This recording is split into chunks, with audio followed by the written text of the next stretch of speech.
अस्सलामु अलैकुम नाज़रीन, welcome to my channel Fazan tips. दोस्तों, मैं आप तमाम लोगों को अपने चैनल फ़ज़ान टिप्स पर खुश आमदीद कहता हूँ।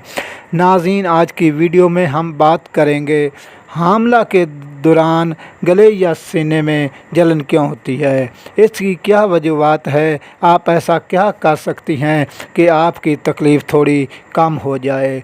चलो ये बात कर लेते हैं कि आपको हामला के दौरान गले या सीने की जलन क्यों होती है।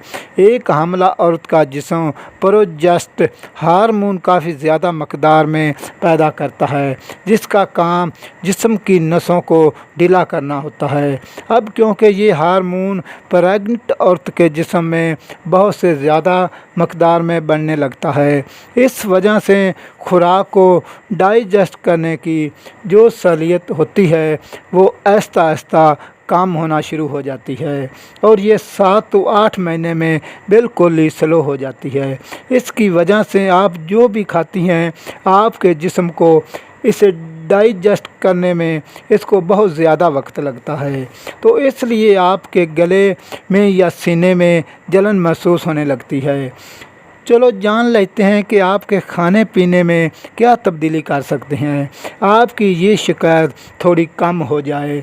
तो नाज़रीन, वीडियो को मज़ीद देखने से पहले अगर आप मेरे official YouTube channel Fazan tips पर न्यू हैं तो आप इसको सब्सक्राइब कर लें और साथ ही खड़ी हुई घंटी को दबा दें ताकि इस तरह की तमाम इन्फॉर्मेशन वीडियो का नोटिफिकेशन आपको सबसे पहले मिल सके। तो नाज़रीन, पहले आपने अपने खाने में तेल की मकदार कम करनी है और जंक फूड और पकौड़े समोसे वगैरह कम करने हैं। अब मैं आपको बताता हूँ कि आप क्या इस्तेमाल कर सकती हैं जिससे आपको गले या सीने की जलन थोड़ा सा आराम मिल सके। और इस सूरत में आप ठंडे दूध का इस्तेमाल कर सकती हैं, इससे आपको फौरी आराम मिलेगा। इसके अलावा आप केले का भी इस्तेमाल कर सकती हैं। तो आपने अपने पानी पीने की रूटीन को भी सेट करना है। खाने पीने के बाद फ़ौरन पानी का इस्तेमाल नहीं करना, लेकिन आपने एक दिन में 7 to 8 गिलास पानी इस्तेमाल करना है। तो नाज़रीन, इन चीज़ों के इस्तेमाल से आपको सुकून मिलेगा, तो आपके गले और सीने की जलन ख़त्म हो जाएगी। तो नाज़रीन, मैं उम्मीद करता हूँ कि आज की वीडियो आपको काफ़ी पसंद आई होगी।